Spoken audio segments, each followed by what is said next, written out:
Chelsea. I'm Kristelle. And we're Blondies Kitchen, and we are going to be showing you how to make our American fluffy pancakes. So this is my go-to weekend recipe. Without fail, every Saturday, Sunday, Monday, Tuesday, Wednesday, Thursday, Friday, I make this recipe. It's my favourite. Sweet or savoury, it's absolutely incredible, and I promise you, it will not disappoint. Absolutely. So let's get started. First things first, we need all our ingredients, and we have got self-raising flour. We've got 300 grams. So the reason we've used self-raising flour in these pancakes is because we want thick, we want fluffy, and we want big. We really do. So we're not only just using self-raising flour, we're also adding a baking powder to our mix. So we're going to give it even more rise. We're going in with 2 eggs. So we're just going to crack the egg on the side of the bowl, straight in to our flour. No fuss. And then into that, we're adding a tablespoon of caster sugar. We're using golden caster sugar. Don't worry if you've only got regular, it won't impact the flavour. If you're wanting to make savoury pancakes, use half the amount of sugar. Pinch of salt, always add a pinch of salt. Like we always talk about sweet and salty balance, it's really important. May I please have the whisk? Sure. And then we've got the baking powder. Always add your raising agent last, just before you add the wet ingredients, because they activate. And these pancakes, you need to work fast. So there's no two ways around it. If you make this batter and you leave it to sit like one would with crepe batter, your pancakes will not rise and will not be fluffy. They will be flat, they'll be irrelevant, and they won't have that incredible middle. No one wants an irrelevant pancake, Exactly. Okay? No one. Literally. So in with the baking powder. And then we're going to go in with our milk, which is 500 ml of whole milk. We use whole milk. Don't use semi-skimmed, don't use skimmed. Go big, go fat, or go home. Okay, but if you don't want to go big, go fat, go home, you can make these with almond milk or anything like that. Or oat milk, so true. Oat milk, they are delicious still, I promise you. Yeah, alternative milks do work. So you don't want to go in with the full amount. You just want to combine everything, and you do. It's a bit of a paste, isn't it? Yeah, and you do really need to. The reason why Kristelle's doing this is because she's stronger than me. Got really big muscles. She really does. So I'm her assistant, and I'm just going to pour and stand here. I'm going to watch her do all the hard work, and then I'm going to eat them. No, we're going to share them. Sharing is always caring. True. So going in with the wet, and although it looks like lumpy mush, don't be put off by that. This is how it's meant to look. The spatula, please? Yeah, of course. Need to get it out. If you don't have a palette knife, just use a knife if it gets stuck in the whisk. Yeah, and don't panic at this point if you think it does look like a lump of mush. It does do that. And if you don't want to whisk by hand because you know, if you've hurt your arm or if you're just not really strong, because honestly you do need a bit of welly in here, then you can use an electric hand whisk, and it will get all the lumps out. Just make sure you add the milk really gradually, because when I tell you, you will have milk flying up in your face, it won't be the one. You can add it all. Adding it all. Now, this is a lot by eye. So pancakes, when you make them as often as we do, we sort of just wing it and chuck everything in. So if you find your batter is really runny, you can add a bit more flour. If you find it's really firm, you can add a bit more milk. Okay, that's looking great. Yeah. And this consistency is really good. Like, I suppose it's ladle consistency, dropping consistency, so that when you do a figure of eight, yeah, it leaves a ribbon on the top of the bowl, which is exactly what you want. You don't want it too loose. And like I said, you need to work fast. So we're going to get our pancakes in the pan straight away. You don't want to wait around. We're going for a medium heat. Always go medium to low, not medium to high. You don't want them to burn. What would happen if we did high? They're just going to burn and the middle won't cook through, and you'll have like raw batter, which no one wants. Raw cookie dough is great, raw pancakes are not. We're using a non-stick pan. If you use a really good non-stick pan, you really do not need to oil or grease the pan at all. So really good non-stick pan is a must for these pancakes. Don't bother making them if you don't have one, because they just won't end up looking like ours and you'll be really disappointed. They will taste great, however. So if you're not that fussed about really wowing with the presentation, then use whatever pan you want. Use a tiny bit of oil to grease your pan. Get a bit of kitchen roll and wipe it around the pan to remove any excess. But with our pan, we don't need to use any oil, because it's really non-stick, which is perfect. Cool, so we've got a ladle. It's always good to use a ladle. And make sure it's close to the Definitely. to the stove where you are, because you don't want to waste any of your gorgeous batter. What you want to do is you want to take a ladle, and you want to take around half a ladle, maybe just under at a time, and go into the centre of the pan with 1 dollop. And you want to do quite a small mound, and don't spread it out too much, it will naturally fall on its own.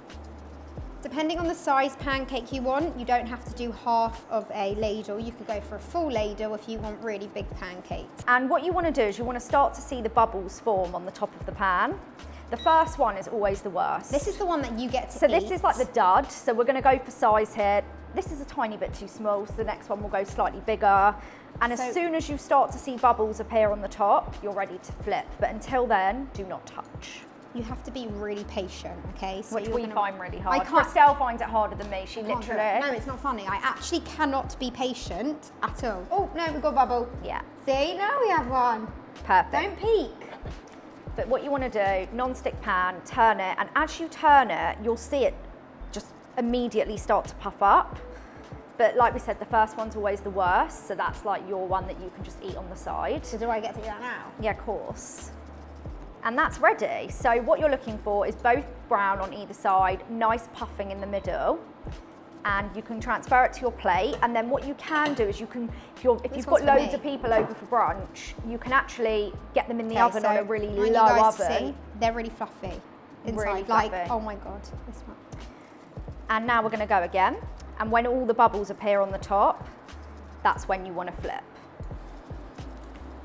Beautiful. Okay, so when it's evenly brown on both sides, you want to start piling up on your plate. So now we're going to go in again and start from the top, go straight down into the pan, and it will naturally form, when the batter's the right consistency, into a round. That's a perfect circle.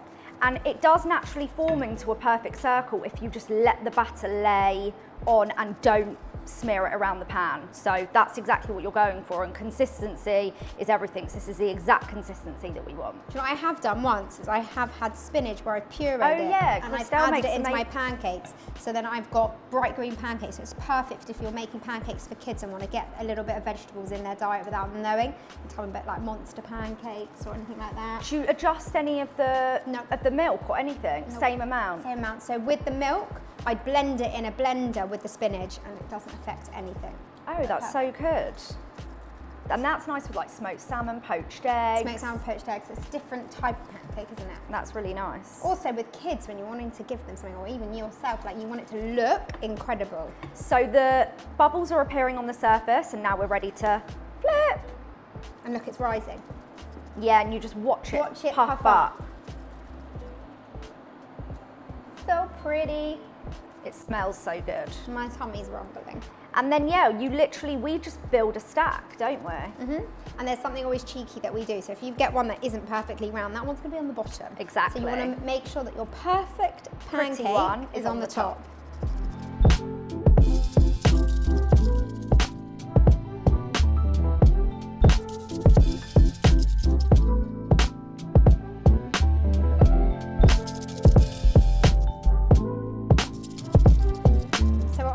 Pancake.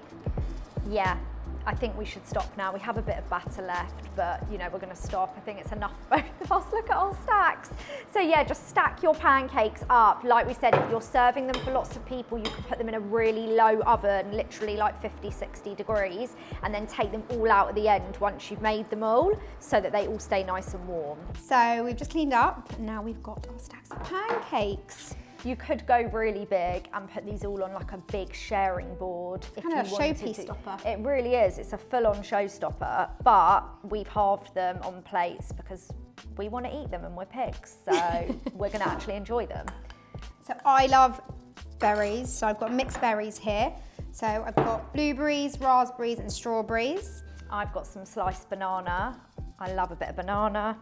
I'm going to top mine with bananas, and we've got maple syrup. I'm a maple syrup girl through and through. You could literally top these with anything. Just a dusting of icing sugar sometimes is perfect.